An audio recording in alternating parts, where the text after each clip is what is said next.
I think. Same. I may or may not need more alcohol. It'll be all right. What's good, everybody? It's your boy Mark Summers, Major Linux. I'm joined this week by KKS Gaming, by Ciniac, and of course, it's Thursday. It's time for some Tech Talk Thursday for the week of May 21st, 2020. It's episode number 7. We got a lot of things to cover. Might take us a full 3 hours. It might even take us more than that. But hold on, gentlemen, I've got something here. So everybody's all capped up, and just this is out here for me. I gotta fix that real quick. Just give me 1 second. Put this on here. He refuses to be the only one out here without a hat. Oh, look at him. Look at him. He's got the merchandise. Yes. Hey. Ladies and gentlemen, the Cookout store, it's open. And this beanie is very, very thick, so I sound a lot different than I should in my headphones. But yes, the Cookout store is now open, ready for business. Of course, this is the knit beanie that you can get in the store. I got a hat on the way too, another hat on the way, but this one showed up today, just in time. It was actually supposed to show up tomorrow, but I'm glad it showed up today so I can wear it on the show. You guys can see it. It's brand new. Straight go to shop.thecookout.org for all your cookout merch needs. Definitely hit that up. For what I understand, so credit cards are working, like the credit card is working right now. I think we're still working on PayPal, but that should be up shortly. So your shouts out to Telia for definitely putting like blood, sweat, and tears to get not only get the shop up, but to get like the cookout up. Like she's putting in a lot of work, and I really do appreciate the work she's been doing for the cookout. I mean, just amazing work. Absolutely, shout out to Telia. If there is nothing else this woman does, she does work. She puts in work, and she streams on her own content, so that's amazing. Oh yeah, developing doing good work games, out here. putting out content, making sure the cookout's taken care of. Again, I shouts out to any community manager, top dog. But again, like a lot of things would not get done if it weren't for Telia. Like really just keeping the nose to the ground and definitely like just grinding this shit out though, for real. Anywho, we got some tech to talk about, gentlemen. So let's say we get started. Just after we ended the show last week, apparently a mystery data breach had happened and released the records of 22 million people. Boy. Nobody knows where this data came from. Troy Hunt, who runs the site haveibeenpwned.com, stated that he, quote, "I was reticent to write this blog post because it leaves a lot of questions unanswered. Questions that we should be able to answer. It's about a data breach with almost 90 gigabytes of personal information in it across tens of millions of records, including mine. Here's what I know. Back in February, DHash reached out to me with a massive trove of data that had been left exposed on a major cloud provider via public access instance. It contained 103,150,616 rows in total of data." Hate to see it. Nobody knows where it came from. It just, hey, you want this? You would think that information security wasn't a whole profession that people have. Exactly. I'm gonna act right today. I need to save my strength for when that happens. Hold on, let me just go ahead and get it early. Yeah, get the fan out. Get the fan out. Hold on, I gotta find it. It's trying to avoid me today. Uh-oh. Because it knows I have a whole vendetta today. But please continue. Yeah, it just it's at this point where it's like I'm not surprised that this happened, that there was a data breach. There's always a data breach somewhere. But what was it, 22 million people have their identity exposed now. So, of course, as we say with every time, it almost seems like you say this every week, to where it's like everybody just changing passwords once a week instead of like, what was it, like the normal was like 90 days? So like once a week, change your password. Yep. Maybe just move. Just rent a house out for a week because you're gonna have to move again. And do your damn two-factor. Please. Two-factor. Please. We say this every time. Two-factor. At least if they have your password, they do not have that second factor. That's right. But I do recommend that you do go to haveibeenpwned.com. So let's see. I guess I can just click on it, right? And just take it there. So it brings to a page like here. All you gotta do is type in your email address, and it will run your email address against all the leaked databases of information that they have on file to see where you've been pwned. And like it tells you, hey, these are the biggest one, like the bigger ones, most recent ones. But yeah, look, people, please. Just be careful what you do with your information. If you are holding information, make sure that shit's secure. But at least for you, the end user, the consumer, make sure that you are using different passwords for each of your sites. So that way, if you happen to be on this list only once and they have that one password, it doesn't get affected anywhere else. Because apparently there are people in Illinois buying Domino's pizza like every 5 minutes, apparently. Yes, use a password. Buy me a pizza. I'm not in Illinois, but please buy me one.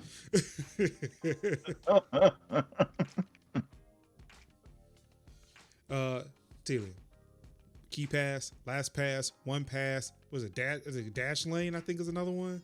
Dash lane, that's another one. Even, it's sad to say, even Google Chrome, they've got a password manager and they can generate passwords for you. Firefox has one. Opera has one. So, do it up. Install Linux somewhere and use a random number generator. I don't know. Just do something. I appreciate that product placement, sir. Wait, which one? Linux? Your name is made for Linux. We are aware. Oh, that's not product. There's an agenda. There's an agenda here, and I respect it. I do. Later, just a little bit later. This week was a great week for Linux, and I only put one story in. There was a lot. Microsoft did a lot today, so I put the umbrella story in, and I'll incorporate all the rest. But yeah. Telia, I got LastPass on my phone. It's super easy to use. And they integrate it with the keyboard. So it's like you touch it, or actually it's not even the keyboard. It's operating system level access. So when you go to a password field, you go to a username password field, let's say, hey, do you want to fill in a password? And it'll ask you from iCloud or LastPass or OnePass or KeyPass, whichever one you got installed.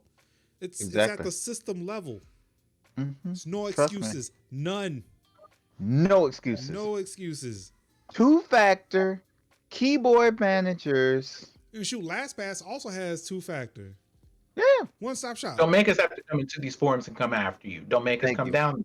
We'll do it. Just do what you need to do. You can sit and threaten Telia with these forums. She ain't going to them forums. That's like the three big things we talk about. The forums, two-factor, password managers. If you don't hear nothing about what we do, it's forums, password manager, two-factor. At least today I'm going to talk about the shop again. Yeah, shop.thecookout.org. And the shop. Yeah. We just add the shop to the mantra now. This merch that you should be having, because summer's around the corner and some of y'all can't go outside, but you can look real good inside. Make sure you do that. I wouldn't recommend the beanie, but hey. It still feels nice. I recommend the beanie. Half of y'all gonna spend the whole summer with a $300 air conditioning bill because y'all want to have the house at 50 degrees. That's a good point. Ooh, That's a good point. That's not an attack. I'm just saying that's how No, that works. you It's are not going to totally be too hot to wear that hat. You right. You Mm-mm. right. You right.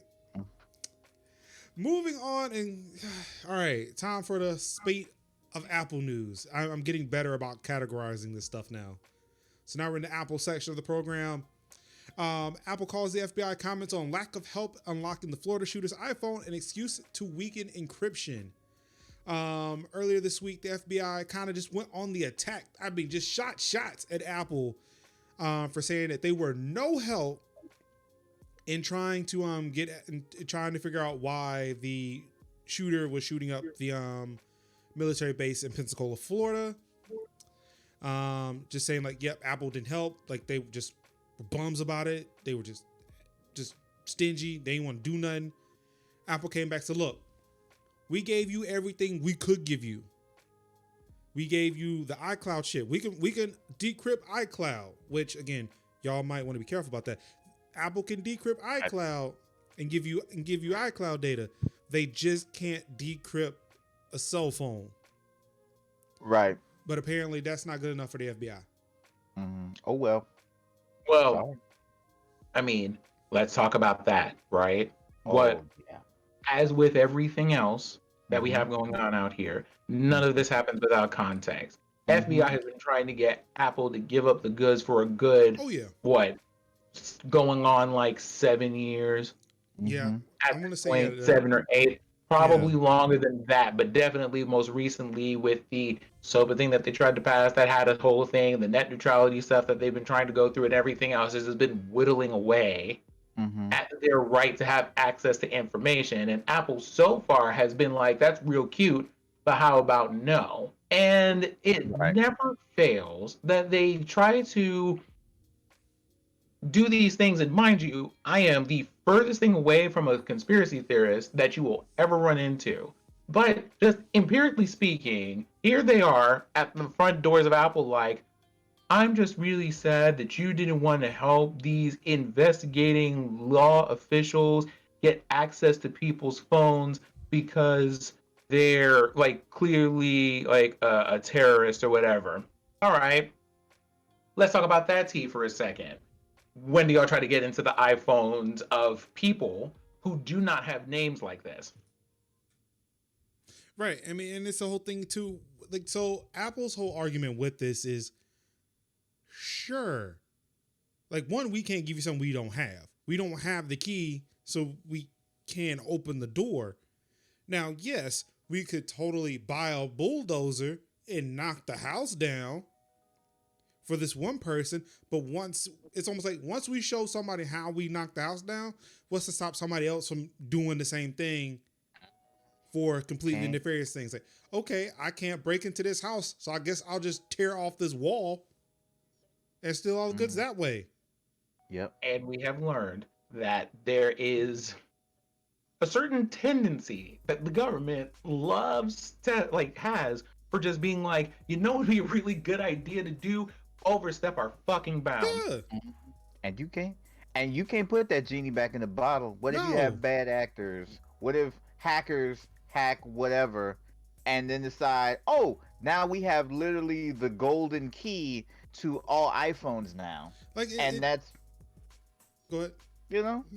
I mean, it's literally like why we don't disclose vulnerabilities until that shit's patched. Because as soon as you tell somebody it's there, then people are going to start looking for it. I mean, yeah, they're literally gonna be tapping on the walls looking for where the weak spots is. Don't tell them where the weak spots is. I mean, people already do that still. Like we can even move over to the next one where people have successfully done it. Yeah. Hey, I'm not sure if you guys heard of this tool called a Gray Shift, or it was a Gray Box, or I'm sorry, the GrayKey box.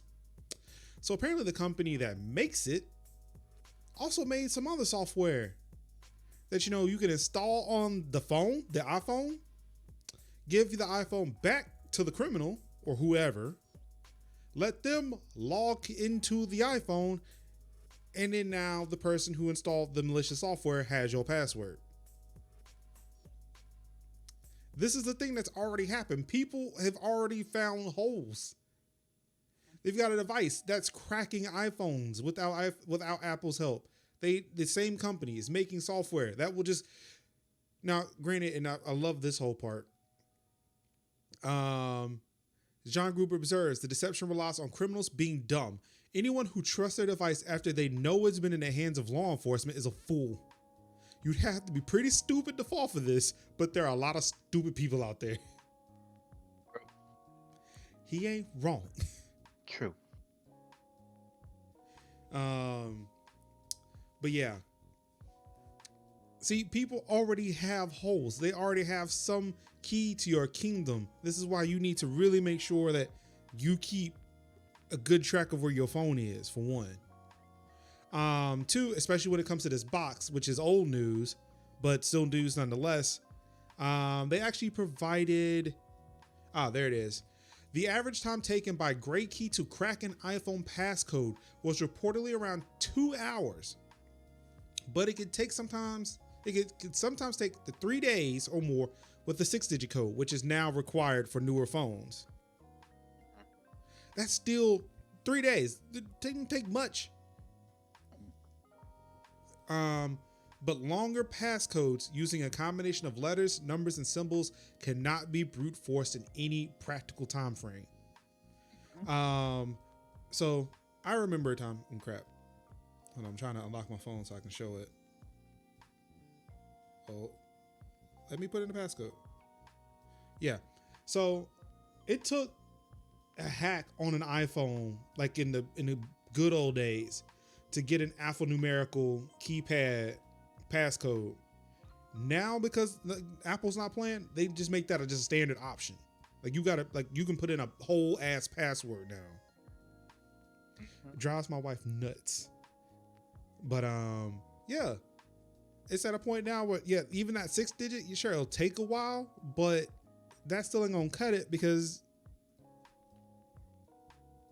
I don't know, if you have a certain measurable amount of time to get into a thing, that's too quick. Yeah. If you can point to, all right, at this day I can get into your iPhone, that's too quick. Mm-hmm. I need to make sure that whoever's trying to get into my iPhone will die before they get into my phone. Mm-hmm. It's gonna be a hard ass process. Ain't gonna be just no like six digits ain't enough. Mm-hmm. It'd be like the weekend. No. Mm-mm. No. How about when you turn 570? How about when your great grandkids? Nope. Mm-mm. Honestly, we just need to go ahead and upgrade our phones to start giving people electric shocks when they try to break into them. Be like, all right, cool, you entered that password in 4 times incorrectly. That's cool. Here's 10,000 volts. You can sit here until the police arrives. Thank you very much. Yeah, like I put the suicide pact on my phone. Somebody puts it in too much, nah, just delete it. Ain't even worth, my data ain't even worth that. Just deuces. I'll just go get another one. It's fine. My shit's backed up. Exactly. That's another thing. Back up your stuff. Mm-hmm. I mean, sure, Apple can decode it, but I mean decrypt it, but hey. But so yeah, be careful out there. Like, it's a security nightmare, and like Apple is not infallible with that. I would still trust Apple over Google, but right. I mean, soon we'll be on our bodies. I mean, true. I ain't feeling all that, but I think that at that point, that's when I become the Luddite. Moving on, again, more exploits. Some iPhones, iPads, Macs are vulnerable to a short-range attack via Bluetooth. The same security vulnerability is found in a wide range of chips from Intel, Qualcomm, Samsung, meaning that large number of non-Apple devices are also affected. So, again, so I'm pulling this from a Mac site, or an Apple-friendly site. So, they start with Apple, but hey, you got anything with Intel, Qualcomm, or Samsung, hey, you might want to be careful. But this might give you an idea of like the date ranges for it. The attack works against any device which uses the Bluetooth Classic protocol. This includes some relatively recent Apple devices, include the iPhone 8 or older, the 2018 iPad or older, or the 2017 MacBook Pro or older. Luckily, all my devices are safe. Hooray! But not everybody updates every 6 months like I do. So there's that. Attacks can also be carried out. Attacks can be carried out using low-cost equipment, including a Raspberry Pi, and those things can run off of batteries. So, yeah, I wouldn't be worried. Oh, I'm just not in the public. No, someone just like set one up, toss it in your yard, and you fucked. Exactly. So yeah, like honestly, at this point, it's a thing of if you have an older device, you are not using Bluetooth. There's no need to keep it on. Just turn it off. Don't even worry about it. Just turn it on. You have no Bluetooth headset, no Bluetooth speakers, No reason. no controllers. Don't need to have it on. No, just turn it off. But yeah. So again, people are breaking down your walls. You just need to be careful. This is why Apple will not give you the damn key. They're not going to make it easy. Of course not. Okay, yeah, this is wrapping. I got one more. The Siri grading whistleblower goes public and says that Apple should face consequences. A few like mid 2019. Oh, yep. The Guardian had made a report that Apple and several other companies were having some issues when it came to people kind of grading how well your smart assistant was recognizing your voice. Essentially having contractors listen in on not public, but private conversations. Let's see. Doctor and patients, business deals, seemingly criminal dealings, sexual encounters, and so on. Of course, leading, a lot of people to like, well, I don't like the fact that things listen to me, so I don't bring them places. Which again, very valid. This is a very, very valid reason why nobody should have those in places, where they shouldn't be. So yeah, the gentleman here, what is his name? Thomas Boniek decided he wanted to go forth, reached out to the European Union and says, hey, y'all should do something about this. This seems not necessarily illegal, but the fact that, hey, it was reported, everybody kind of got in trouble. They shut it down and then kind of bought it back just kind of as an opt-in, but nothing really happened. Like everybody just got mad and then everybody kind of forgot about it. So do you guys use any smart speakers? Do you use Siri, Google, Amazon's lady? I don't want to say her name because, as soon as you say that, and she goes crazy. Samantha? No, I don't use Samantha. I have Google, but that's mostly in the den. And she sounds exactly like Issa Rae. So I'm like, I'm glad about that. Google? Yes. Yeah, Google, like Issa has it. We have it set up for Issa Rae's voice. And I was asking because I was like trying to figure out like how to make rice. And I was like, how many cups in a quart? And I was like, and then all of a sudden I asked Google and Issa's voice came up. So I was like, oh, cool. Issa is telling me how many cups are in a quart. So I'm like, that's actually pretty dope. Yeah. I can get behind that. Yeah, but yeah, I'm already feel like, people are always tripping about, oh man, I don't want these smart speakers because they're absolutely listening in on all of our they're listening in on all of our, special and private moments. And then we sit around here with our phones, which are just like smart speakers. And we're just all like, oh, this is totally cool. Well, all right. So, and I've always had to make sure that people understand there's a distinction, especially like even in this article was mentioned, there's a distinction between what people think that these speakers are doing, what they think their phones are doing, and what is actually happening. Wow. this is essentially saying, and like what people don't need to understand is, these recordings were being sent after the device thought they were being triggered. Oh. They don't just record and send which is what people think is happening. The mics on your local device, on your phones, and on these smart speakers only listen and disregard if they weren't triggered. It doesn't get sent anywhere. That data is only being sent after it's been triggered. So after I invoke Siri, after I invoke Google Assistant, after I invoke the Echo, then it'll start recording and then send it. Okay. So what this issue is, so it's like, it's still the same thing of, okay, it's listening in on private conversations, but it's only doing it after the device thought it heard what you were supposed to say to kick it off. Like there are times when, my phone, if I say something that sounds like Siri, or my TV says something that sounds like Siri, Right. my phone will just kick off. I'm like, what the hell? No, stop listening. Right. Or if or same thing with Google. If it thought it heard Google, it will start. And actually, I have to look because I thought I said a phrase that sounded similar. Then it starts listening. But that's the only time when it listens and then actually sends that data. So, in the grand scheme of things, what he's talking about is definitely far less amount of data than what people think that Google, Amazon, and Apple are collecting on you. Right. Because it does not record and send until it hears its catchphrase. The beautiful thing about Apple, like after all this happened, Apple removed the whole, improvement feature. They bought it back, but then with an update, they said, "Hey, do you want to participate?" Because it wasn't even opt out. It was, "Hey, this is what we're doing."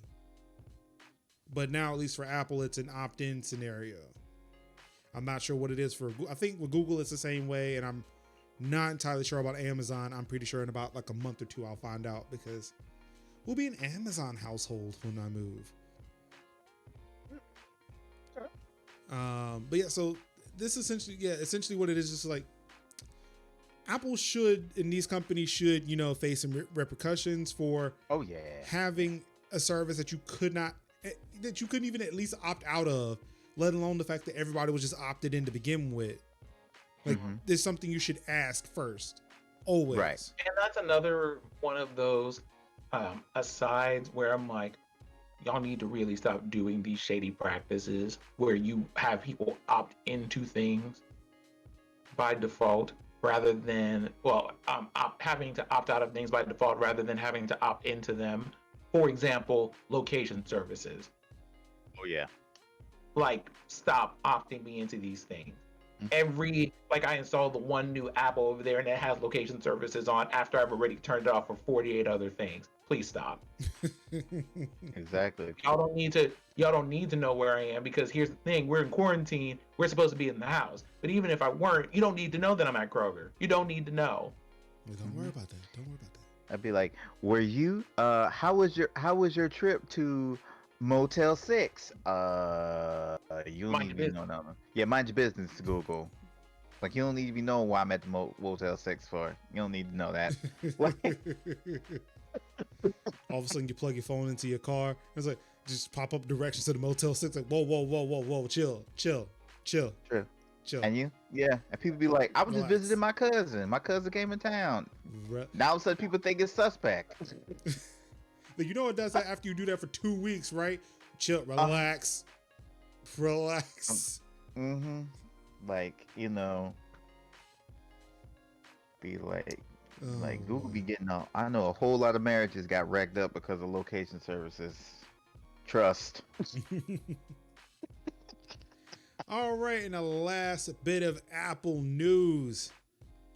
Students are failing the AP test because the College Board can't handle iPhone photos. Oof.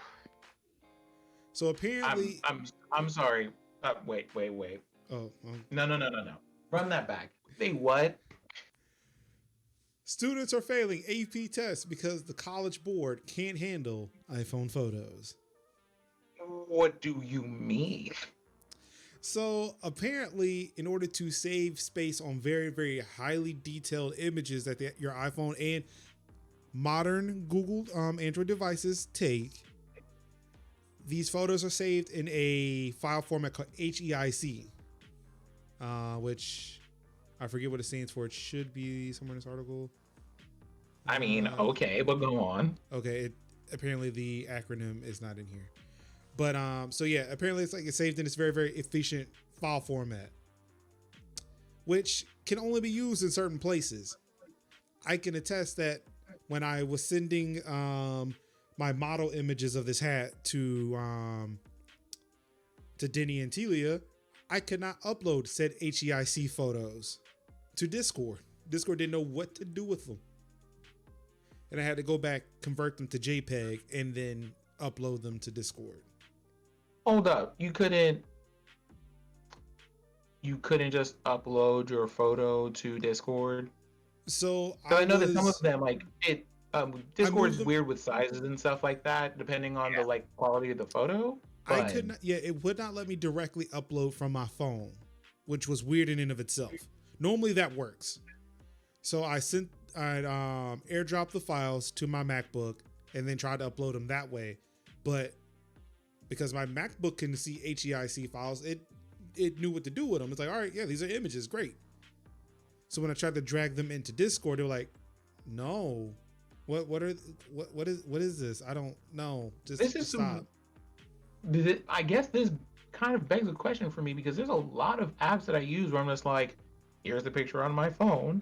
I would like that to be uploaded to Twitter, please. Or I would like this to be sent to Instagram. Or I would like to post this on wherever else we decide to post this. And it just works. So what it's doing is it's converting it from that HEI. Huh? What are they using? Moodle? So what's happening when you're uploading them to the apps is they're converting them from HEIC to JPEG. It's like if you were to take a picture with your iPhone, upload it to Discord, and then pull that image up in Discord, it'll be a JPEG. Like that's happening at the OS level. Okay. But yeah, like apparently on a Mac, that's not how that works. It's like when I'm dragging and dropping a file, it's like, oh no, you're just dragging HEIC files. Sure, somebody can look at them somewhere, but Discord didn't know what to do with them. Oh, I see. Oh, okay. Yeah. So it's just that file format. And I mean, it's not as bad as what people would have thought it was, but yeah. So apparently now they've had to kind of provide you with some settings, so some steps to fix that if you were trying to upload your answers and stuff to your AP exam. But yeah, again, a problem that didn't exist before this pandemic. Because normally, if you bought your phone into a place with an exam, they probably sit there and say, "No, you failed." The times we're in, once again, like, I guess academia is probably going to be the most hardest hit by this, but like, y'all, this is what normal is going to be like for a real long time. Y'all gonna have to deal with it. Exactly. You're gonna have to figure things out and make things work with things. Otherwise, I mean, this whole thing with this phone is a really good example. No one's walking around with their whole laptop. No one, 0 people are walking around like this. Hold on right here. Just give me a real quick second. We're gonna open this up real quick. We're just gonna snap a couple of pictures, a couple of photos here, and then upload them to our site. They're gonna be doing this on their phone. Y'all need to handle that. Yeah. You gotta figure that out. Make it serviceable. I know y'all are paying a whole IT department. Exactly. Yeah, it's not been easy. It's not been easy. Okay. All right, in joint Apple and Google news, The COVID-19 exposure notification API is now available. It was actually available as of yesterday. For those of you who are running iPhones and iPads, you should definitely update to iOS 13.5. That is actually noted somewhere else, a little bit further down in our software updates for this week. And for Android, I believe like that just became available. They probably just ran in a Google Play Services update. So yep, those APIs are available in over 20 countries have now requested access to use it. And it was another site I was looking at too, where they listed the number of states in the US that are using it. I think it was Utah. I think it was Utah that's using a very, very suspect one that definitely wants to know way more about you than they should. But yeah. So if you have not updated, you want to try to help out, figure out, who's getting sick and help fight COVID-19 and try to get some better quarantining going on.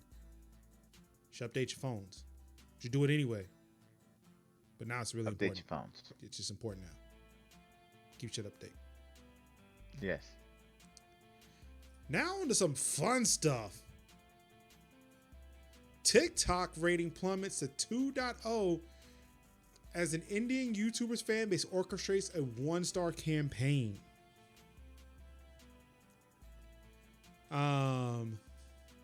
TikTok is a platform that sparks a lot of controversies and is currently dealing with a U.S. investigation concerned with censorship and security issues. Now, another problem is on the rise for the platform, and it's a prime example of how quickly online communities can grow toxic. And what appears to be some form of war between some Indian YouTubers, fans, and a popular TikToker, the app has been caught in the crossfire and is receiving low rating after low rating. It's already down to an average of 2.0 when it sat at about 4.5 stars only a few days ago in the Google Play Store. So let's see, where are we at now? Yep. Actually, wow, it's going down to 1.5 stars. Wow. You hate to see it. Because they apparently, one of the rivals went over here and just went, hey, we're just going to bomb this app with bad ratings.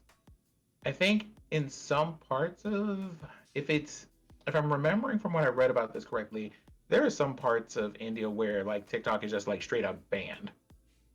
Mm-hmm.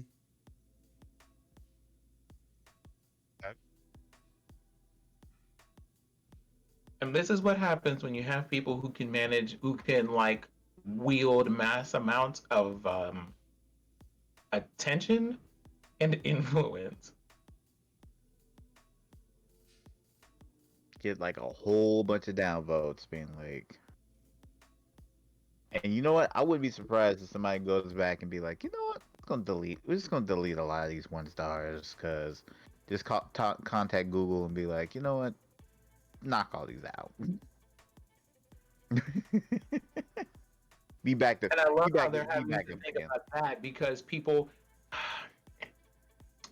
I bet this is going to be the thing that makes them have to think about what they're going to do, because certainly it wasn't all the other egregious violations of things on their platform. It's just 2 influencers are fighting now, so I guess we're going to have to break them up. Be like, we're going to turn this car around, and no one's going to McDonald's today with these 1-star reviews. Stop it. So the question I have is, do you think that they will take a Steam approach to this, where they will determine where is it legit 1 star or is it a review bomb, and remove those reviews to get the actual app review back up? I think they will. I definitely think they will, because I'm pretty sure it was at a 3 or a 4 before they did all that. yeah, they're gonna just knock all those out for probably a span until all this blows over, and then just be like, okay. But the thing that's killing me about this is both of these people are creators on TikTok. Did y'all not think about this? Hello? I guess influencers are not really some influencers are not really for like long term thinking. They're more like, I am mad and I am aggrieved and I demand satisfaction, and then they have a little slap fight, and then everybody's okay. Think it happens on YouTube. It happens on Vine. It happens. It happens on Twitch. People have their little slap fights, and everybody's good now, and we're fine. Just that's exactly what they have to do. Just have to get out of the system. Meet on the field of honor. All right, so You know. now this is interesting. On iOS, it's still a 4.9 out of 5. Oh yeah, So, yeah, it definitely goes to show who owns what in what country and how it's being influenced here, because it doesn't even seem like it's being review bombed at all. I'm trying, I wish you can click on hey, I want to see a 1-star review. Ooh. But they don't let you do that on the App Store. Yeah. Android has a very strong presence in India. Yeah. Like there are phones that only come out for the Indian market. Yeah. And if you do see one of these phones out here, it's usually through big time. People have to export it from India to the United States just to be able to review these phones. So Android has a big market share in India because it's like they're like the phones are so Android phones are so, I wouldn't say cheap, but I would say affordable in India. And they're affordable to get. You get whatever you want that runs like Marshmallow or Nougat. And, okay, it runs Nougat. Okay, go along with it. Runs Oreo. Fine enough. Has all the features. So. Yeah, so quarantine content for you, ladies and gentlemen. Indeed. So now here's this is my favorite. This is my favorite right here. This one right here. I like this one. Microsoft president admits the company was on the wrong side of history with open source. Always. Yes. Yep. And we have a hand clap of praise from the Hand back clap of the of church praise. there. Hand clap of praise. You can't hear it because I got some noise suppression. Because Linux was like, I knew I would live long enough to see the day. Yep. And here it is. Yes. Say, Major don't have to be like a gray-haired old man sitting in a wheelchair waiting for that time to come and be What are you like, talking we about? are sorry. I feel like a gray-haired old man sitting in a wheelchair. Yeah, it's not like Ray Charles in the state of Georgia like in 1984 or somewhere. My bad. Oh, my Georgia God. like, my bad. In 2001, Microsoft's then CEO Steve Ballmer described Linux and by extension open source in general as a cancer that attaches itself in an intellectual property sense to everything it touches. Wow. Fast forward to 2020 and Microsoft's current president Brad Smith has admitted the company was wrong. Mm-hmm. Told you then, we'll fucking keep telling you now. Mm-hmm. I think it was Steve was wrong. He said everybody just kind of went along with it. Yeah. Yeah. He said as much during an MIT presentation earlier this week. Microsoft was on the wrong side of history when open source exploded at the beginning of the century, and I can say that about me personally. The good news is that if life is long enough, you can learn, then you need to change. And boy, has Microsoft changed. Not only have they allowed you to install Ubuntu within Windows, which I use regularly to manage my Linux servers, they have this week they've released 1.0 of Windows Terminal, which is a mixture of hold on, let me see if I can pull this up.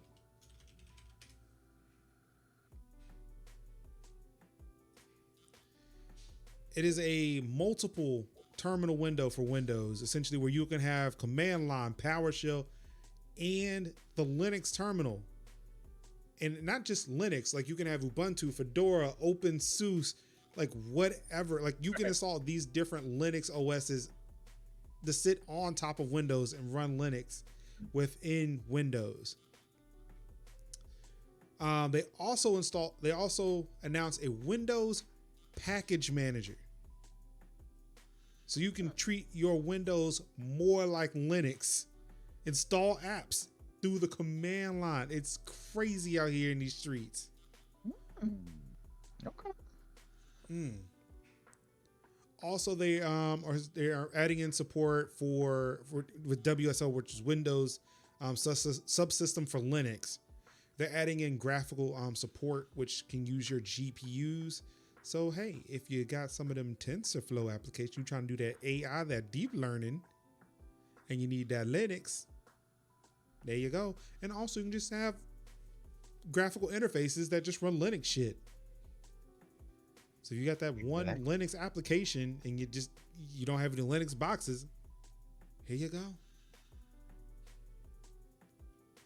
And yeah, look at it. This thing just looks pretty, don't it? Look at that. Look at this terminal. All these things that I'm doing. Anywho, Microsoft learned the list. Mike, here's a question that I would like to ask for the audience, because I know the audience won't ask, but I will ask on their behalf. How come you haven't done like why don't we teach you how to code stream? Why don't we teach you how these terminals work? What these things do? I'm glad you asked. When are we getting that stream? When are we getting that content? I just did one last Monday, twitch.tv/Major Linux, where I walked through trying to install an RTMP server on my home server. I need y'all to understand where was this promotion? I did not. I can't. See this. It might be out there. I did not see it. Yeah, I don't promote that within the cookout.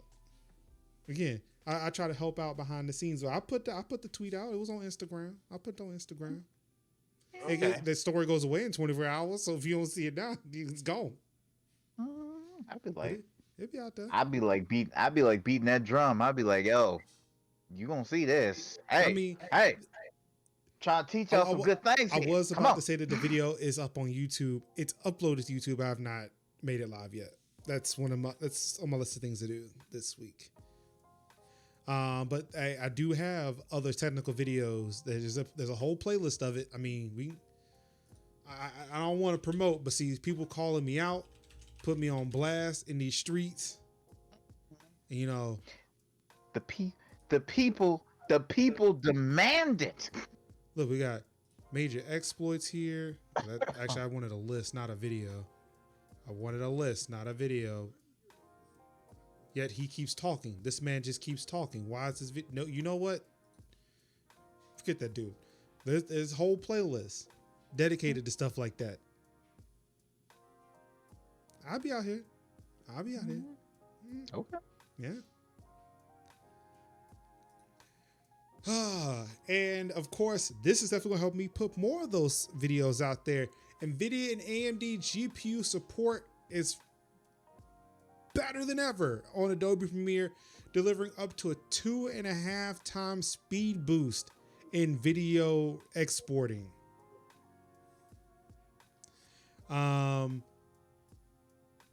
So the May 2020 release of both Premiere Pro and Adobe Media Encoder will allow for NVIDIA and AMD encode blocks to be utilized during the export process. And NVIDIA and Adobe are both promising huge improvements to encode times when they're in use too. And I'm gonna say it's not even a promise. It's a fact. That is a fact and a half. I exported a 4-hour video in an hour. 1080p 60 FPS at about 10,000 kilobits per second. 4-hour video was done in an hour. And 2-hour video about that same amount of time. I'd have to sit and leave that thing running overnight because it was using my CPU. Damn. My GTX 1080 was crushing the video. I was just beyond surprised that that's what was going on. I know like everybody else uses other things. I know there are free solutions out there. I've tried them. I don't really like them, so I don't mind paying for Premiere. And now that this speed boost is here, oh, I will take more, because now this outperforms all the other pieces of software. Maybe with the exception of DaVinci Resolve, but the one you have to pay for. Right. The free one is still using CPU encoding. But yeah, I don't mind paying if it's going to give me that fast export time using my graphics card. And again, that's what a 1080. Imagine what happens when you put a 2080 Ti in that thing, a Titan RTX. You have people who are encoding 4K video like that. So yeah, if you're looking for something nice and quick, get those videos out, creating that quarantine content, Premiere might be that look for you. I'd say look into it. And they are always running discounts for that. And all right. Today I'm gonna open up a new segment. I'm gonna start off and see what I named it. Oh yes. Today we got today we got a new segment out called Who Done Fucked Up Now? Today's person, or well, I guess because corporations are people apparently. Today's company who done fucked up now is Twitter. Again. For a couple of things. Oh, the fans out. Well, we covered one of them before. And we got the tea. We covered one of them before, but this is a new one. Yesterday, Twitter announced and released a feature in limited quantities to where you can say who can reply to a tweet. You can leave it open to everybody, like the default. You can limit it to people who you follow, or you can limit it to the people that you mentioned in the tweet. That last one's important because if you choose that, but then don't tag anyone, yep, nobody can reply to the tweet. Now, they can quote you. They can quote if they you. would like to quote you. So before we go, so the thing that the train of thought I had with that was okay, that's great because then trolls can't get in this conversation that I have, or for those people who there are people on Twitter who like to vent and necessarily don't want unsolicited advice. They just look, I just want to just air this out and be done with it. It don't need to be tagged in anything. Don't tweet at me. I could see this being useful for those people. I definitely think of one person in particular who would love this feature. And I don't know how she feels, but I can think of that one person. I'm pretty sure if we're thinking of the same person, they were just like, please let me beta test this immediately. Yeah. But there seems to be some detractors. Sid. Thoughts?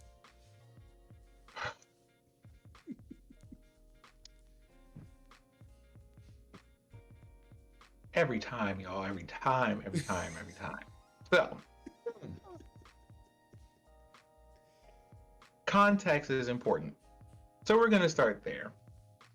Whenever it comes to the implementation of a feature, and just for notes here, my background is in information systems, and I spent a number of years doing website development, and I currently work at a tech company as their community manager and stuff, and work with product design. So here's the thing. Whenever you develop a feature, you always have to think about, or you want to try to think about as much as possible, the different people who are going to try to use it. And when you're dealing with social media in particular, especially things like Twitter, you have to think about how the bad people are going to use it before you think about how the good people are going to use it. And it's kind of cynical, kind of on the pessimistic side of things, but every time you don't, it ends up hurting people far more than it ever helps, right? General rule. You're going to hear me say this like every other podcast on God every time they release a feature because they always do something ridiculous. So this currently privately owned company who people have been like, there are people who are pedophiles on your platform. There are people who are sexual abusers on your platform. There are people who subscribe to really hateful ideologies and things like that on your platform. You have the ability to prevent people from doing these things. Can someone address this? We've been asking for that question for like a decade and some change at this point. Things that they have decided to do over the last few weeks. Thing number one, when you reply to someone, and Linux actually has a tweet where this is pictured so you can see what this looks like, because we have exhibit A and B for the court today. When we send this reply and someone says something really ridiculous, the first thing that they did was implement a feature that just goes, hey, before you decide to hit that response, do we just want to revise that real quick? Are you sure you meant to bring that smoke and that heat? Instead of doing, I don't know, not letting people say terrible things in the first place so that I wouldn't even have to think of this to respond. And this week, today, on Shirley Chisholm's internet, in 2020, these people decided to release a feature that says people can say whatever they want to say or do whatever it is that they want to do, and you have the options of either reporting the issue or quoting and then retweeting the whole thing, which gives it reach and amplification. Neither of those. Like, just this whole thing. And so you even have Twitter on the app going, reply if there's a better app.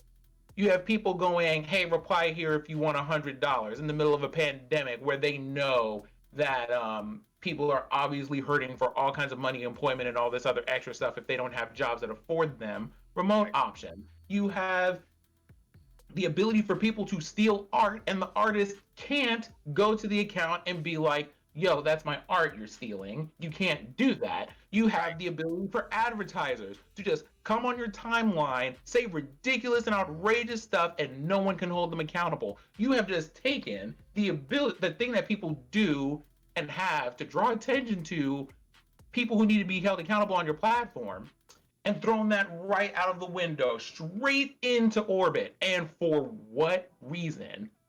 Oh, well, if you don't want someone to reply to you, you can just have them not reply to you. Like,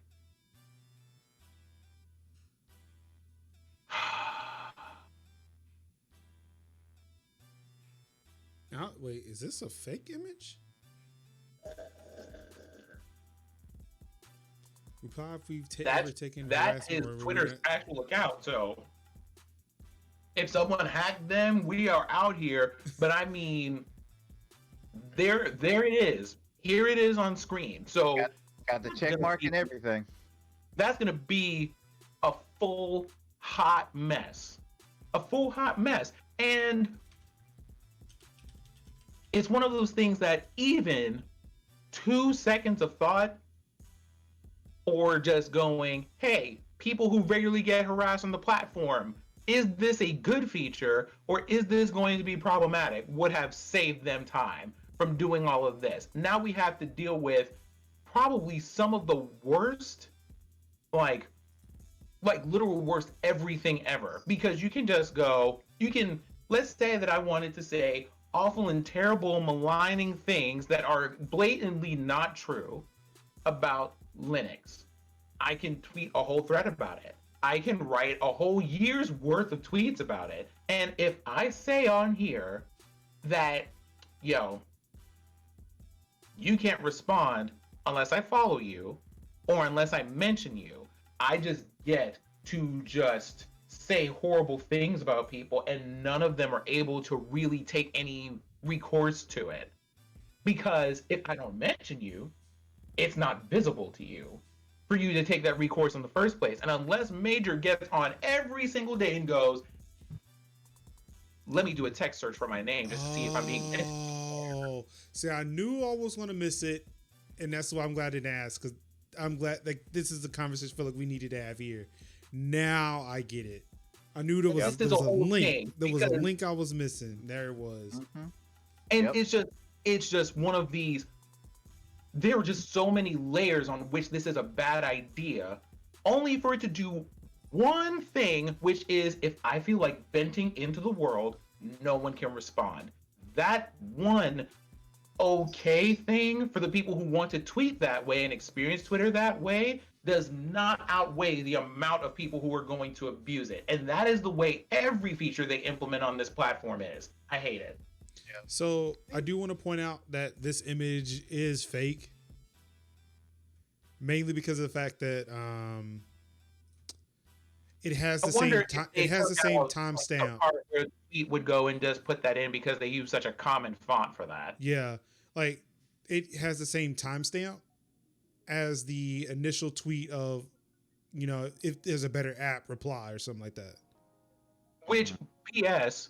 Who runs your account? That is not a thing you should have done. Whoever runs that account, what are you thinking? It's like they knew that this was a shitty idea and decided to just troll everybody about it because they can.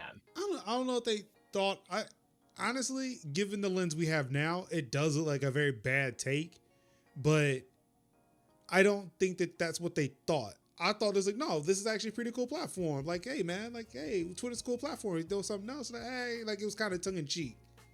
But given the optics, looking at that tweet, like, oh, actually, no, that's where that meme comes in of, you know, hey, the first time you should have deleted a tweet, like the first time you should never wrote it, the best time to do it is now, or whatever it was. I know exactly what you're talking about. Yeah, like that's where that the meme comes in now. While we're in drafts. Yeah. Yes. Like that's where that come in, but I imagine when they wrote that, because it may have even been scheduled, or no, it wasn't, because it said it came from the web client. Right.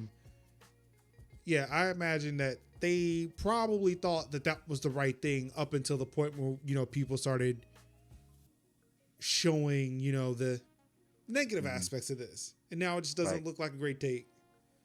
And I think the somewhat larger context that we have there is that when it comes to social media in particular, things that you share with other people, especially where likes are involved, comments are involved, any ability to quote people is involved, you always have to start with implementing your moderation for the worst possible actors, because the culture of the internet as it exists for reasons is, if we can just do terrible and horrible things, we're just going to do terrible and horrible things. Now, there's something to be said about that whole line of thinking that needs to be addressed, because some of y'all listen here on the Cookout Tech Talk podcast, we do not advocate violence and or physical abuse. But some of y'all need to have your ass beat. There is no reason for y'all to be out here acting the way that you act on these video games and everywhere else, because it makes us have to consider the worst possible outcomes before we can implement even one thing that we think might be helpful to people. You literally have to build the walls first before you even build the interior. It's like I have to protect myself from the trolls first. And then I got to make sure all my nice, you know, the nice fun stuff is there. I have to batten down my Discord. I have to batten down my social media. I have to batten down my Instagram to protect myself. It's legit the same kind of thinking where it's kind of like, oh, I'm going to be on the front page. I can't even just, hey, we're going to just enjoy being able to be in the spotlight and share a community with this platform. I have to think about people are going to come in here on Racist O'Clock today, and I'm going to have to like check people all day long. So let me go ahead and gather my friends so we can be ready for them. And then after thinking about that, I can think about what I want to do and how I want to enjoy things. Yep. Right. It's that same type of thinking because you're in public internet space. And that space, on a cultural level, is just not safe to be in. Exactly. Unless it's closed. And Twitter is not closed.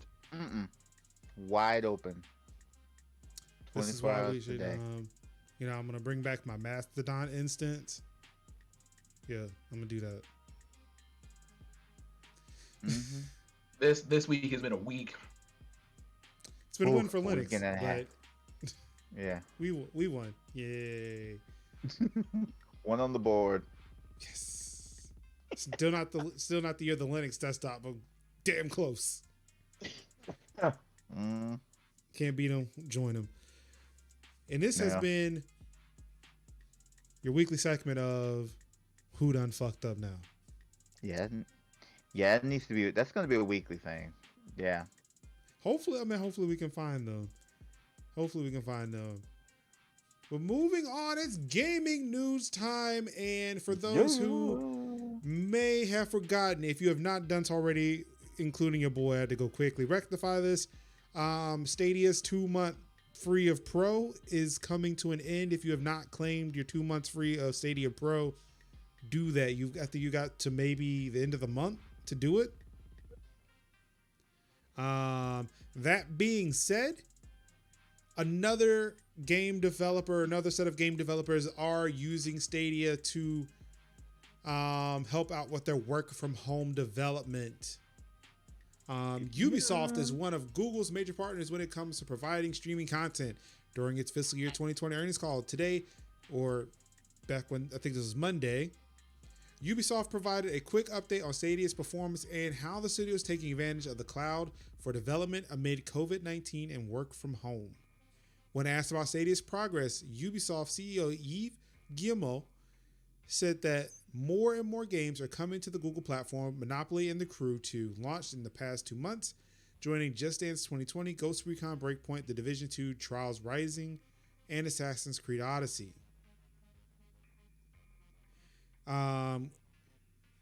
A more interesting reveal was how Ubisoft is leveraging Stadia's cloud streaming for development because, quote, it gives a chance for work from home people to review some of their games.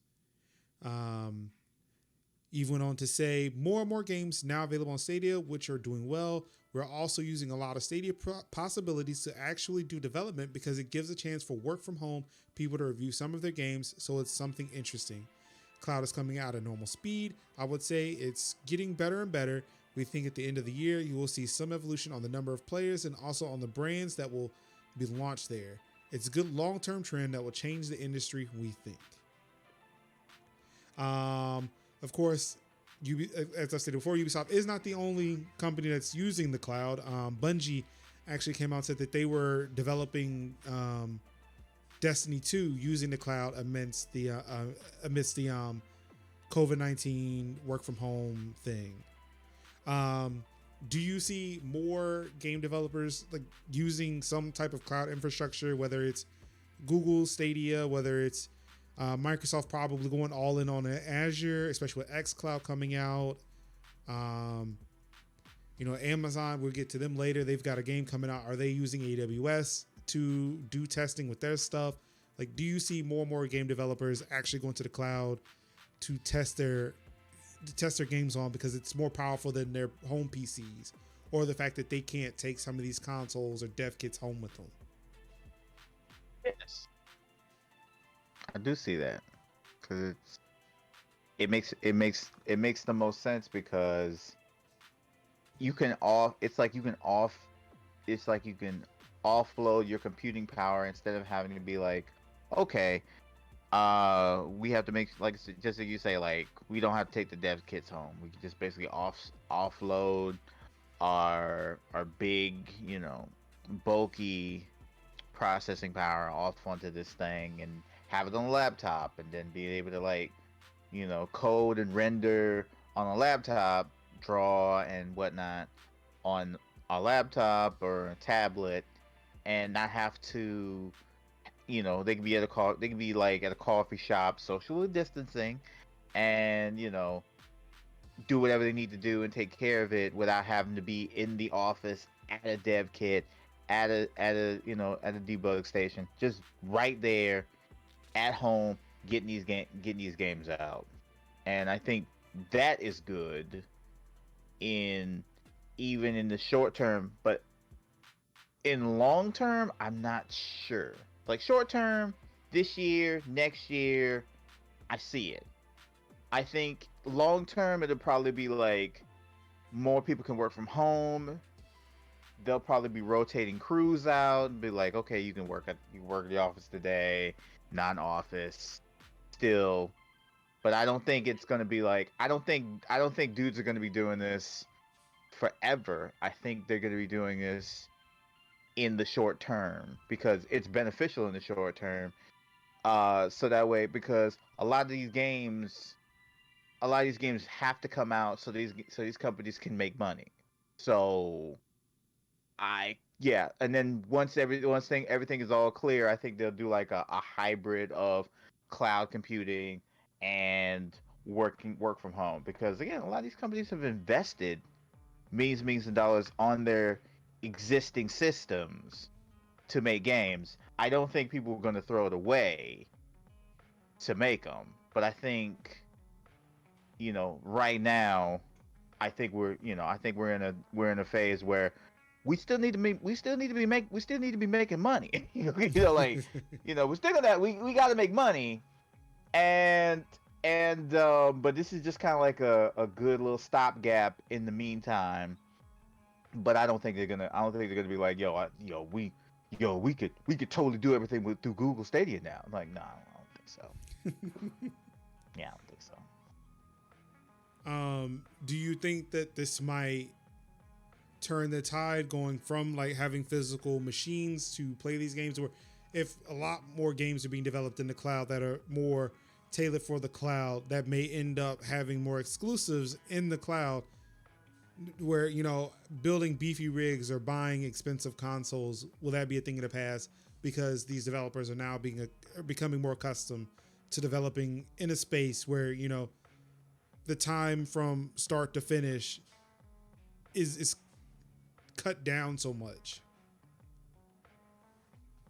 I think this is pretty good. I think this would be pretty good for like indie development, where the team most of these teams who do games are like one or two people.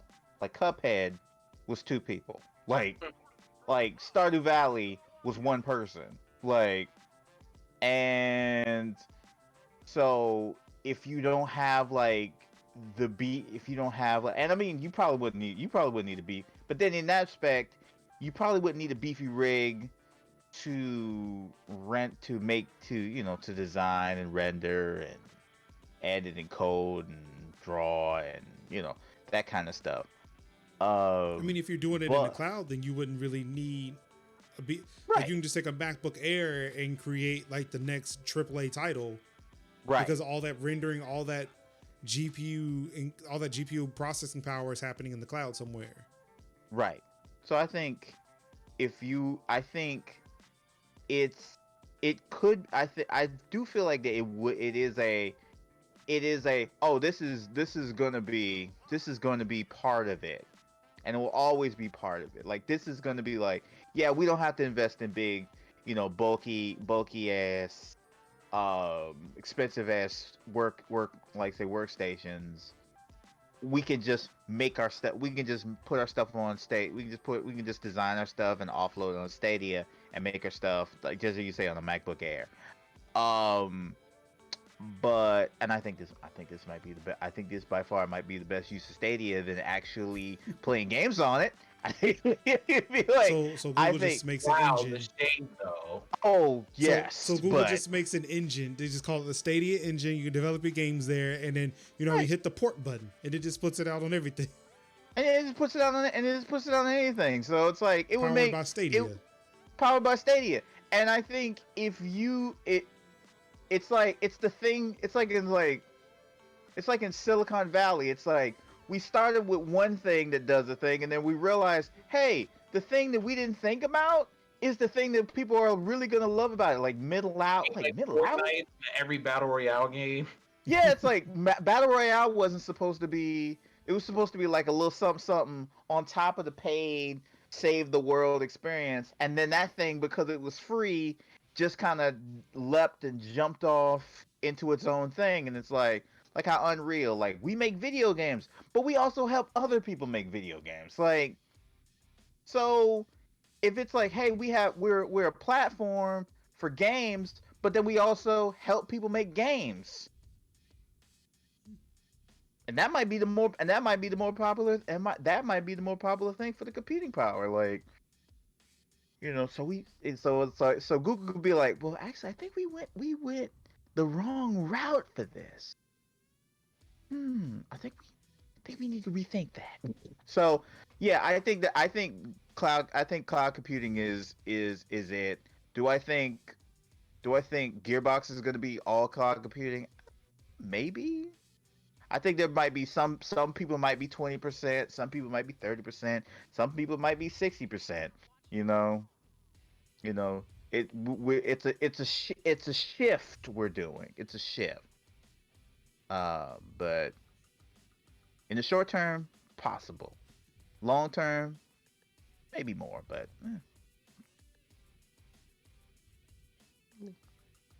All right. mhm. So yeah, good on Stadia.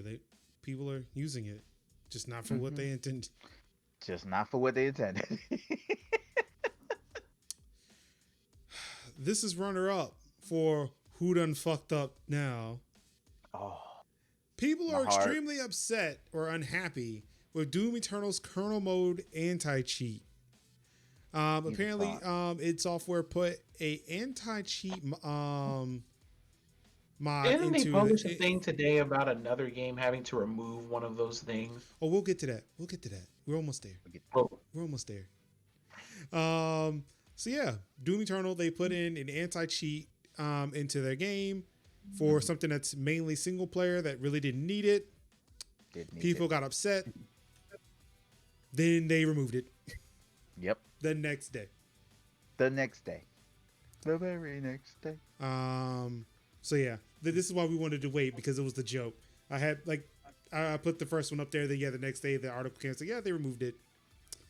So yeah, when the update was launched, you had people who were just saying like, I'm uninstalling this game. Now, when they put this update out, they were like, oh, well, I guess we'll reinstall it again. Yeah. Yeah. All right. It's surprising that when people do a dumb and people respond to it by saying we're gonna stop playing your game, and then people reverse that dumb, and then people come back to it. It's almost like, huh?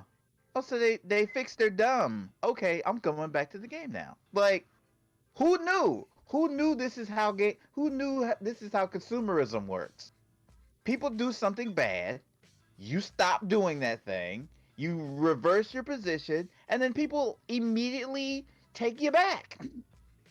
Who I knew? mean, the thing is, like, they at least admitted it was a mistake. Yeah, That was the important bit. I hope they never do it again.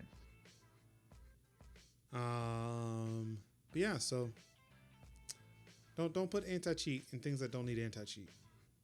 You already have Steam. You already have these platforms. They're anti-cheat enough, especially in games that don't need anti-cheat. Don't do it. It's just bad. Don't do it.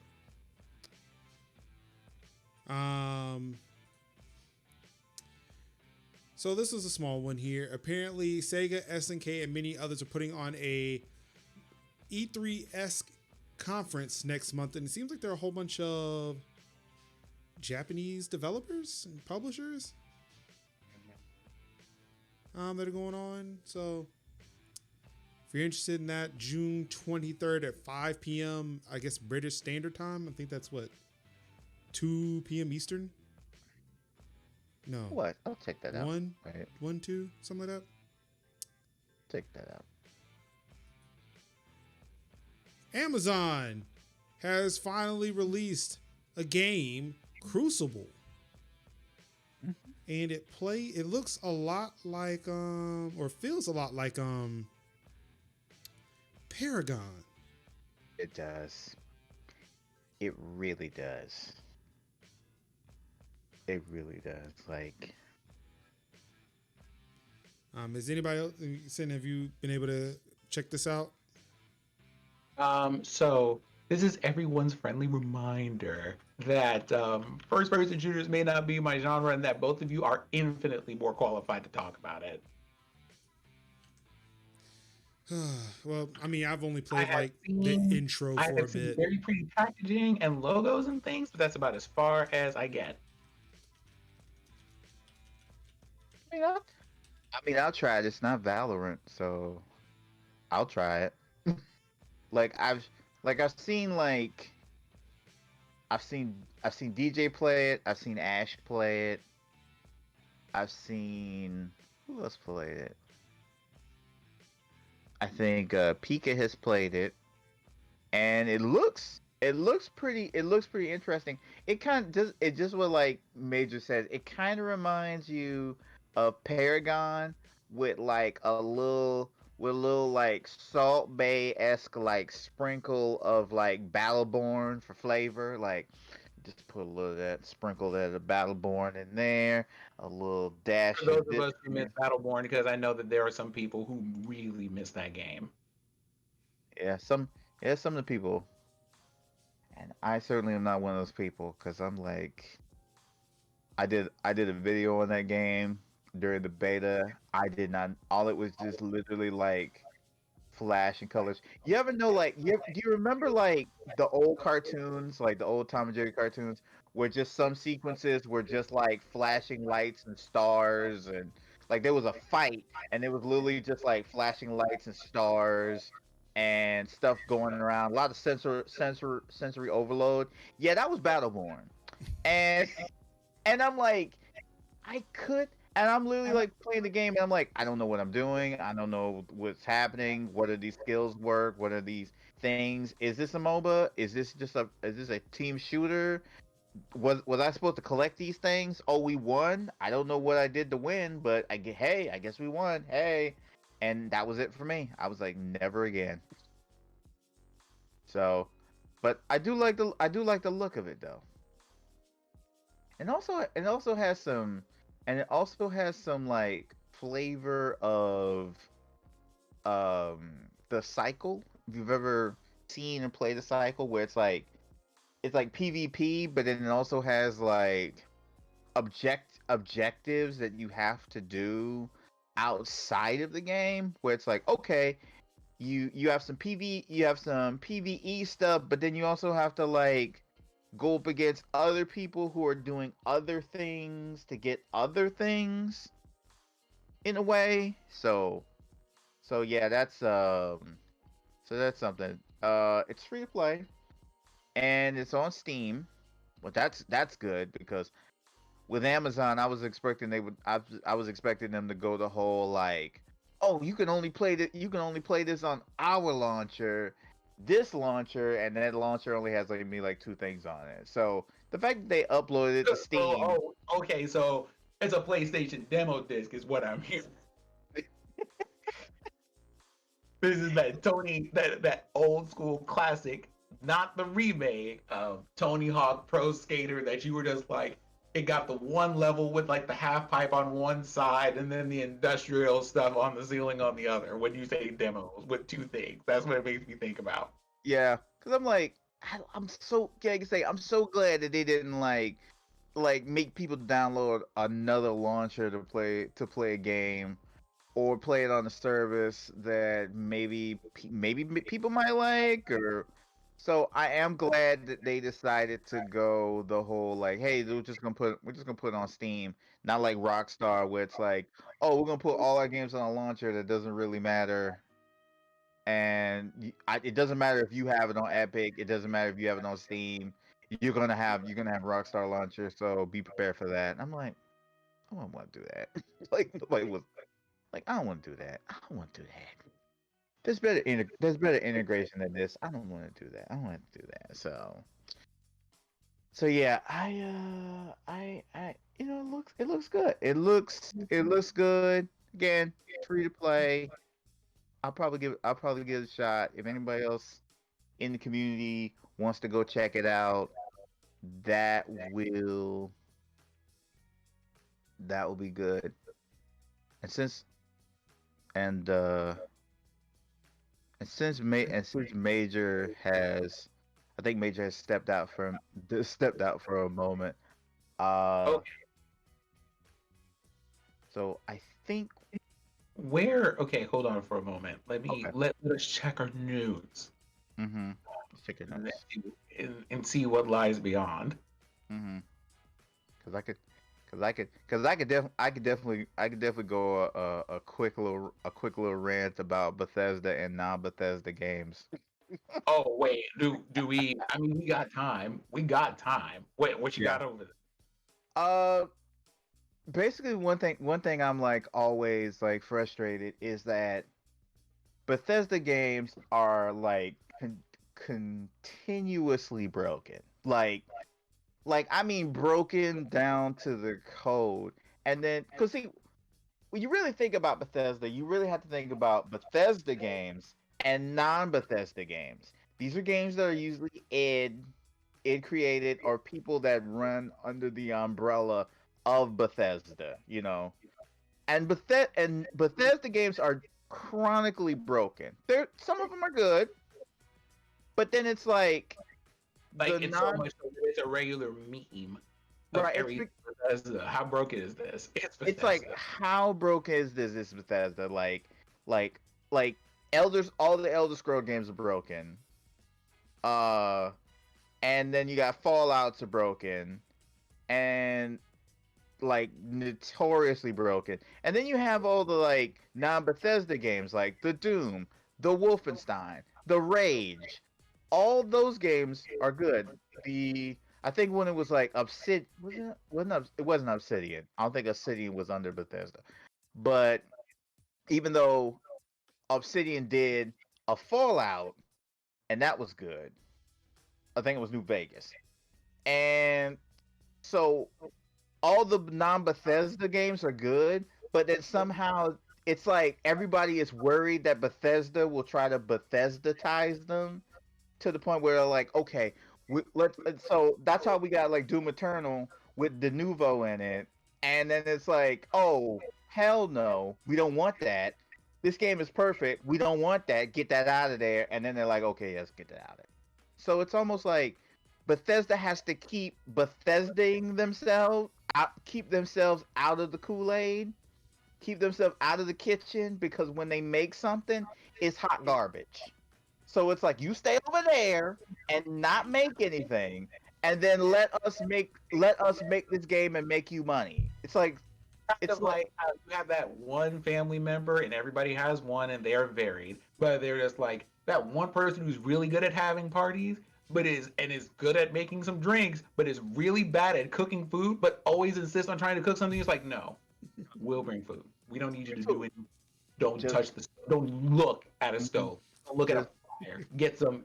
Go buy some soda and some Doritos and some margarita mix. You don't need to do anything in here. right. Yeah. They have an amazing deck. They have amazing back deck. They have a fire pit. They got a swimming pool. They got a beautiful gazebo, but they can't cook worth a damn. And be trying to make some stuff. And I'll be like, no, just let us get some Zaxby's catering, and then let us do what we got to do, and we're just gonna sit in your gazebo and we're gonna have a good time. So, but please don't try to make nothing. Please don't. Just yeah. Just you say, bring the we'll keep the margarita mix. We'll be all right. We'll bring some tequila. It's cool. Don't worry about it. And that's what I feel like. That's what Bethesda does. And then like I say, because Rage 2 was good, Wolfenstein was good. Not the Youngblood. I mean, Youngblood was okay, but the new Wolfenstein was good, and the Dooms were great.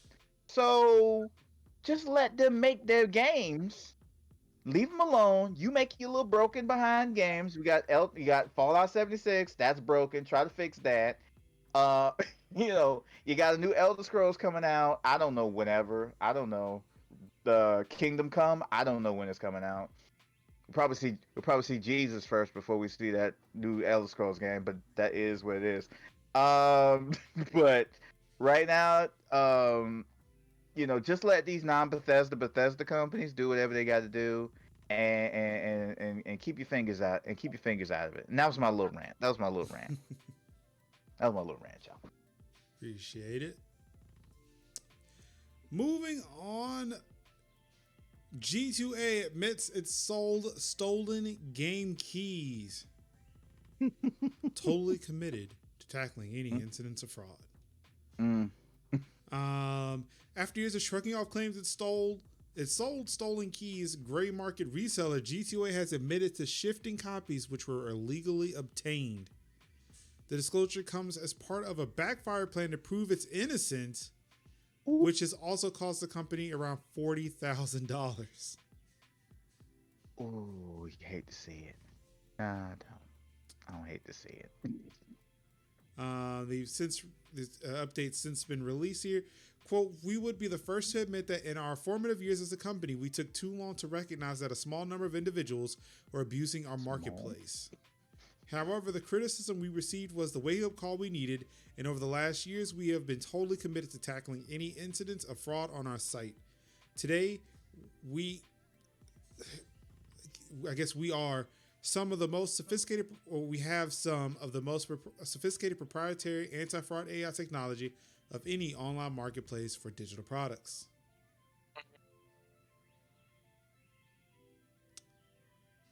Apparently, in this blog title here, the GTA said it had held an internal investigation. The original plan was for it to be independent and found the majority of suspect Factorio keys reported to it by Woob Software had been shifted by its own site. Per the times of the offer, GTA will now pay Woob Software $39,600. Run them coins. So Run them they coins. so confident these people were. Loud and wrong. Loud and wrong. You hate to see it, Now, and yet you do. Wait. Okay, hold on, Kevin. Why are they loud and wrong though? Who's loud? Who's wrong? What volume are they on? That's the question that we have. They were 45. They were 45 right there. Who's they? G2A. They would pretty much say like, oh, we don't know nothing. We don't know nothing about this. If people do that, we don't know anything about it. If people sell their games, whatever. We got these keys legitimately. We got these keys legitimate. We got the best keys. Nobody has ever seen keys like these keys. These are the best keys. We got the best keys out here. You know, these keys come from good, honest, hardworking Americans. Like, we couldn't get more legitimate keys. We went to the Florida Keys to get these keys. Exactly. These are the best keys. We the best keys. and that's exactly how they would. That was it. Thing, Kevin. We have a word for that in English, right? That's not being loud and wrong. That's lying. Like, we have, like, there exists in the dictionary this whole word for saying things that are blatantly untrue. Oh yeah. Why you always lying? Oh my god. Yeah, I'll be like absolutely lying. Big lying. Big huge lying.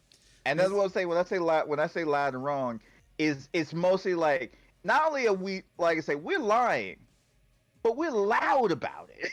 And we'll prove to you. We were like, let me show you, because we got the receipts that we are not making. This is the actual receipt. We got the receipts. Oh wait. Look at these receipts, and they looked at the receipts and they were like, these are all for us. Buns. Like, they just out here. Wait, hold up. It was how much? 40,000.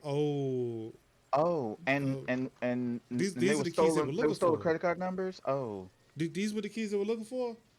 These were the keys. You mean these are factor? Oh, these. No, like keys? People like no like. He didn't cover up the mic. These were the keys. This right here. This. You mean to tell me this right here? This what they were looking for? This whole time. You mean you? I'm sorry. Hold on, real quick. You mean to tell, motherfucker? What we do now? What do you mean? What? Oh fuck! Damn. Look, man. Look, we look. Okay, you know what? We found them. Look. So Factorial. it comes to our attention that some of the keys that we have acquired made in Yeah, about that.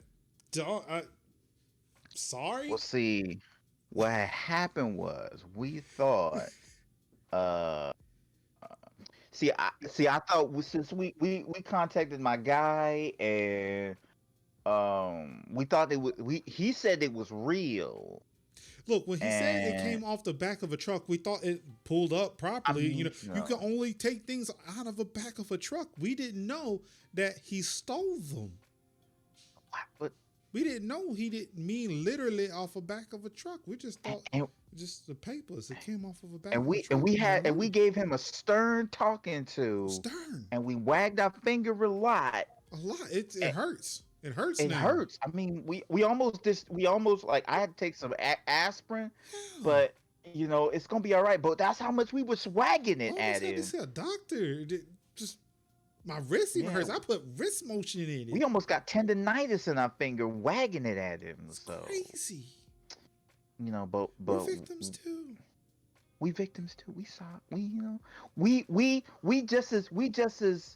just as shocked as you are. I know. Yeah, we Just do something with that. Take this. Just toss it. I don't know. Dude, get rid of it. Man, it's just it's been a tough time for us. I'm so sorry. Sorry, Victoria. Mm-hmm. This has been our live reenactment of G2A. NSYNC. Yeah, I'm really wondering what all these streaming partners of GTA, what their thoughts are on this. Because I wonder if they knew, or we just ignorant. It's like no, they got the keys are the great, the best keys. I got my Factorial key from them. They probably switched over to the Green Man. Where the keys is real. I'm sorry, I'm going over to Humble. With the Humble Bundle. I'm going to Humble. Fanatical. We become a Humble partner. Thank you. Just flip it over from G2A to Humble Bundle. See, it's for charity. Charity. Oh boy. People tried it. They literally tried it. All right, ladies and gentlemen, there was no streaming news this week. No. So moving over to updates, we've got 2 updates out this week, of course. Apple Watch update. That's the thing. Update your Apple Watch. We'll do that. Doesn't really bring. I thought it was another update. Well, they've got new Pride Face watches that are in there, but I think outside of that, nothing really else is new. Unless you live in Saudi Arabia, now you have the regular heartbeat or heart rhythm notifications. We had nothing new there. But the more important one is iOS and iPadOS 13.5. This has the exposure notification API and the Face ID enhancement. And like I mentioned to people before, like I've tested it. I had to go into the office Monday, and I was taking selfies with I was taking nice little selfies, post to the gram, say, hey, look at me, quarantine content. Hi, how you doing? But yeah, in order to post it on social media, you have to unlock the phone. So essentially what this new Face ID enhancement does is if you're wearing a mask, it will not waste time trying to scan your face. It'll just notice you're wearing a mask and it'll bring you right to your passcode screen. Saving you 10 seconds maybe. But I mean, it's something, I guess. But yeah, the more important thing is that it does have the contact tracing notification APIs in there. So your local government officials or developers can start implementing it into their apps. I don't know if there's any third-party apps that are going to use this, but yeah. Also, just update your phone so you just don't get hacked. Just do that. Update your phone. And now we move on to a new segment, one that isn't designed specifically to, throw Sin under the bus. It's actually one. Why are we throwing me under the bus? This is actually one that he requested that I sternly just did not do until Epic decided they wanted to break the internet last week. Okay. So he suggested we put a deals section in the show. So I have obliged after 5 weeks and have finally done it. So this week's deal, if you missed it on GTA 5, I'm so sorry. Yeah, you had a week. You had a week. But this week, Civ 6 is free on the Epic Game Store. Yeah. If you like Civ, sure, go for it. I would say I love Civ. Me too. After starting to play Civ 5 about a few weeks ago, I was really excited. So, oh, great. Now I get Civ 6 for free because that thing is like, it's not expensive, but it's not what I want to spend my money on right now. So they gave it away for free, and it apparently has some DLC content that came with it. I think a new DLC launched this week, or actually alongside this this free giveaway or whatever. Yeah, there's something called like a Frontier Pass, and it's like $40. And basically what it is, it's like extra deal. Yeah, it's like extra DLC, and it includes like it includes like separate civilizations and different modes of different game modes that are like, that are, I guess you would say, tied in with the past. And then every couple of I think either every month or so up until I think end of the year, it'll complete, and then you can have more. So you can have more civilizations, more game modes, more whatever. And I think the new one is the Mayans and Gran Colombia, which is Simon Bolivar. And I'm kind of interested in that because I have been in my quarantine days, I've been looking at a lot of historical YouTube documentaries, and Simon Bolivar was one of them. So I was like, hey, it's good to see. Yeah. So that being said, y'all make sure you since I finally got him to do it, y'all need to go ahead and make sure you do that. Yeah, I mean, free Civ games, try it out. Yeah, try it out, because Civilization games, a free Civ game, those games have so much value in them. Yeah. Just playing the packed in the base stuff. The base stuff is good. And then you can get you can pay I think it's you can pay right now it's on sale. You can get the what it's called, the quote unquote update, and it gives you all the DLC up to that point before the pass, and then it'll give you Rising Storms and Rise and Fall, and that adds even more civilizations and game modes and features to it. So it's not bad. Not a bad little thing Epic's doing. I see what y'all doing, Epic. I see y'all. Now let people get a taste. Now I'm gonna put this out here. I was watching somebody someone who likes to play a lot of Civ games on Giant Bomb. He had mentioned that everybody's favorite Civ game is always going to be their first. Mm-hmm. Now I can't speak for Civs 1 through 4 because I came in on 5. Mm-hmm. I played 6 today. Mm-hmm. And I just want to go back to 5. Yes. I don't it's not that I don't like Civ 6. It's just that it does not have the buttons in the places where I want them. And it looks like they moved some features or just removed. They either moved or removed them. I don't know. Yeah. I haven't been able to find them. I've only played like an hour or two today. But things aren't where I left them. So I was like, I don't want to deal with this. Also, the art style for this game is really weird. Yeah. Like Gandhi looks like a troll now, and it's like, what are we doing here? Like Gandhi does not look like. I want to go back to Civ 5's Gandhi. He actually looked like Gandhi. I knew who that was. Right. I don't know who this little munchkin in a bathrobe. I mean, in a fucking towel is. Yeah. And they took away Civ 6 took away what's called production queues. And production queues is like in 5 we're like, okay, I'm gonna set up everything a city can do and just basically like set it and forget it. So I'm gonna go like, okay, granary temple, I don't know, ballista, thing, and whatever they need. And then I go off and do some other things and I can do micromanage.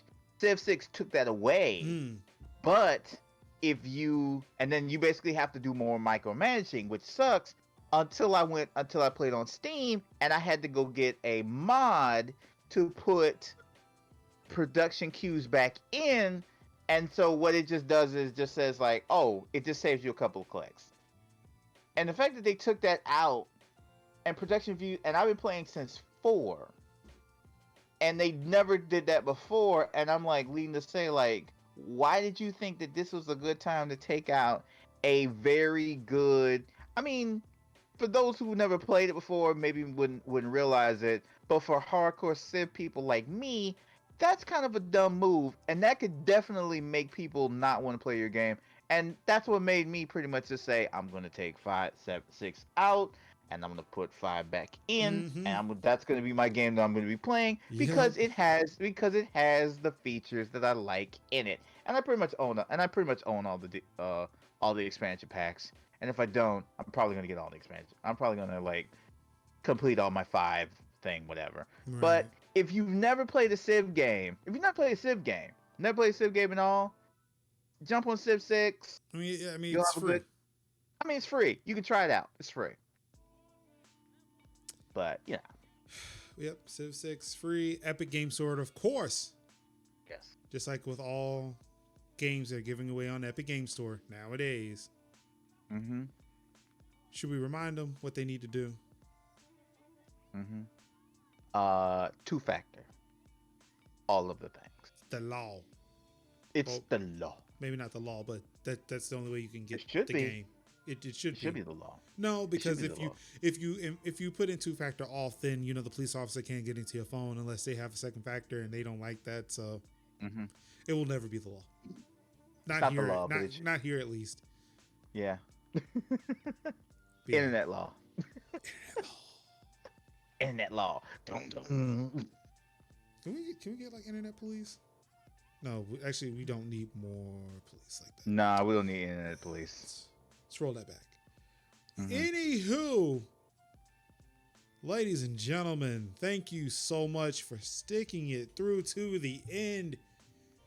This has been yet another amazing episode of Tech Talk Thursdays. Again, we're still doing it. Point it up there. St. Jude's. Hit a command here. That's not it. Thank you. Look, Sin's on it. I got you though. Sin is What's on up? it.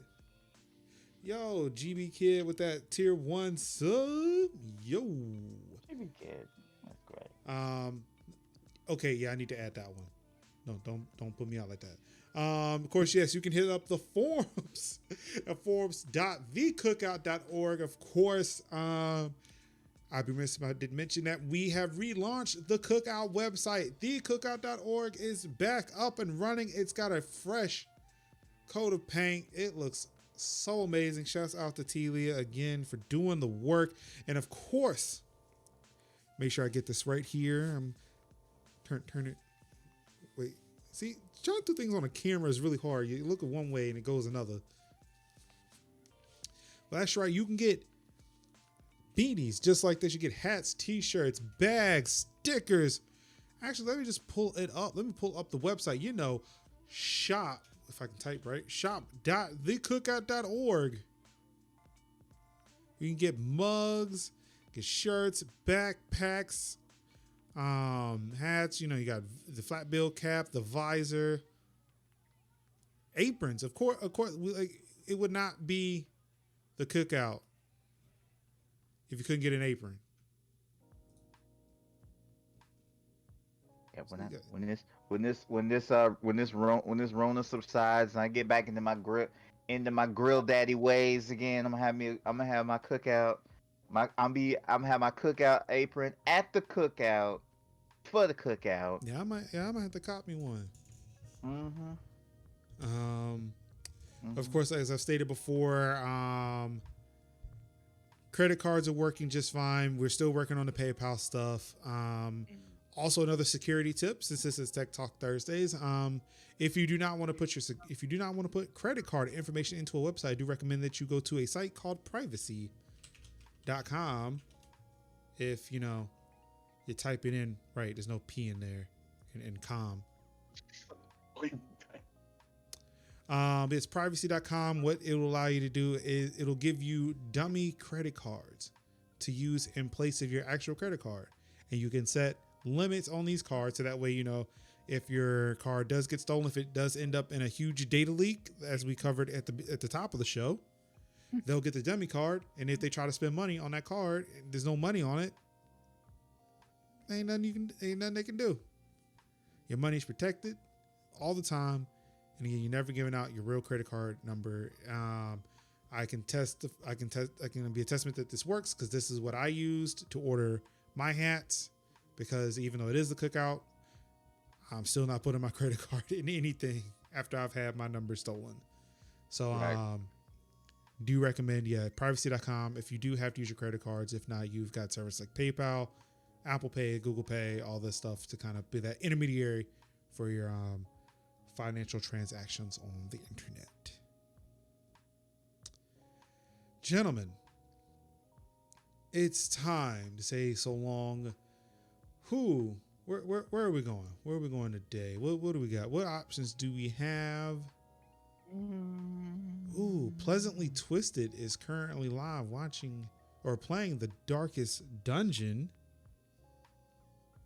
She's actually our charity lead for the cookout and has been instrumental in rolling out our St. Jude's Play Live event for this year. So shouts out to her again. Shouts out to all the admins out here doing work, putting in that work, getting things done for the community. Thank you all so much. Thank you, community. Thank you all, audience, for sticking through to the end. Of course, you guys could have been anywhere in the world, watching any stream in the world. You could have been reading the tech news yourself, but we know you're lazy and you love it.